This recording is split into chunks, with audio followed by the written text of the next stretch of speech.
We are in a polarized society, but all polls are not the same. And polls, I don't mean P-O-L-L-S, but P-O-L-E-S.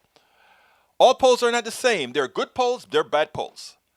The good side, the left side, is the side that has, for quite some time, been trying to make lives better for people by giving them equal access to success. The right side has been there to really move your worth, move your value into the values of a few. It's been something that has not worked for our society. It has never worked for society.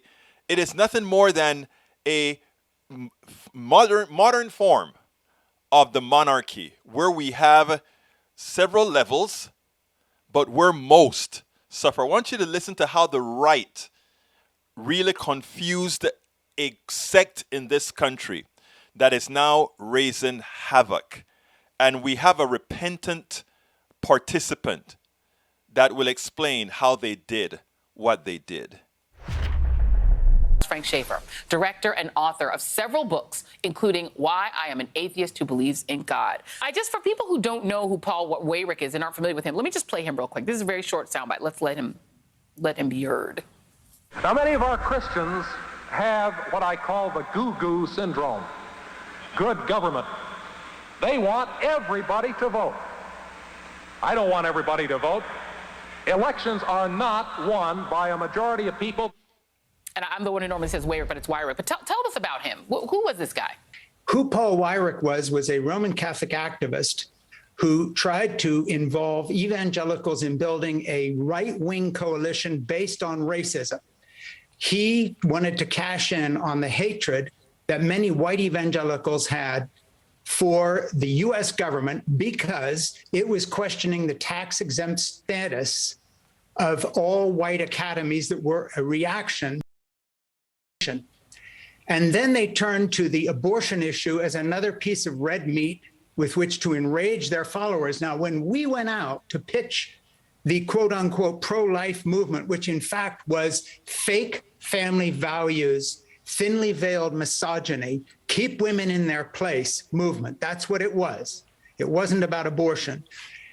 Weyrich and others decided that they could take that energy and bring new voters to the Republican Party. Here's a point most people don't understand, Joy. When we went out, the Reverend Billy Graham, the evangelist, and Dr. Criswell, who at that time was president of the Southern Baptist Convention, pastor of First Baptist in Dallas, and president of Dallas Theological Seminary, you don't get any more conservative evangelical than that. He was pro-choice, not ambivalent, but pro-choice. Our first job as right-wing activists, and I was my dad's sidekick, and I have spent the rest of my life repenting from the fact that I did so much harm to so many people by helping to energize this anti-woman movement. It was not anti-abortion, anti-woman movement. When we went out, evangelicals were the people who wanted no part of this, and we had to talk them into this crusade. And now, fast forward 40 years, and we have a situation in Texas where the American Taliban, because that's what it is, there's not an American evangelical right-wing movement, there is an American Taliban, is weirdly similar in so many ways to the Middle Eastern Islamist terrorists. And here's another weird one. Do you know a few years ago, some of the Islamist terrorist activists in Pakistan and other countries were murdering vaccine doctors and nurses who were coming in to try to vaccinate against polio, with some mythological conspiracy theories about how this was part of the US government plot. Think about this tonight, Joy. The evangelical voter in Texas who backed Donald Trump is now also the voter who is calling vaccines some sort of government conspiracy and wanting to stop Joe Biden's program to deliver our country from the COVID virus. There's a weird convergence of factors here, whether it's Handmaid's Tale and taking away women's rights, or whether it's the anti-vaccine movement that has grown out of this weird fascination with conspiracy theories and misinformation.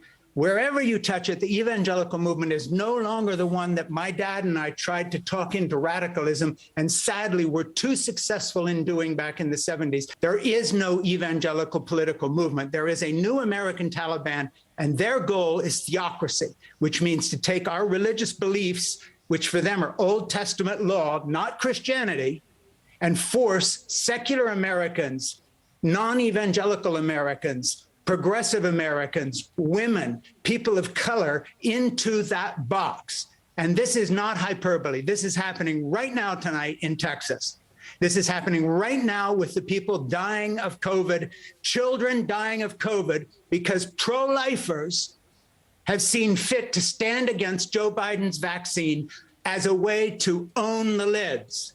And their price is to be literally bioterrorists. And I'm just going to put this up before we go. I'm just going to show this photo once again. We've showed it on the show before. Remember, the anti-mask, sort of wing of the far right that you're seeing now, they were pro-mask at a time when it wasn't even necessary, because AIDS had nothing to do with airborne viruses.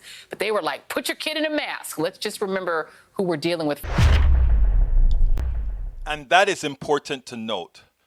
Many are not politically savvy, so they don't understand the manipulation. They don't understand the manufactured rage. They don't understand the manufactured way of thinking.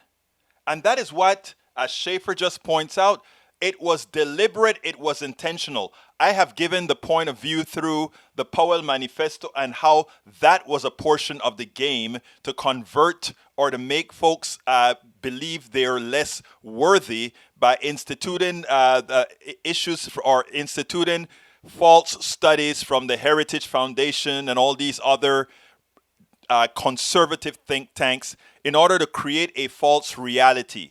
And it continues. And it didn't only happen with the Heritage Foundation.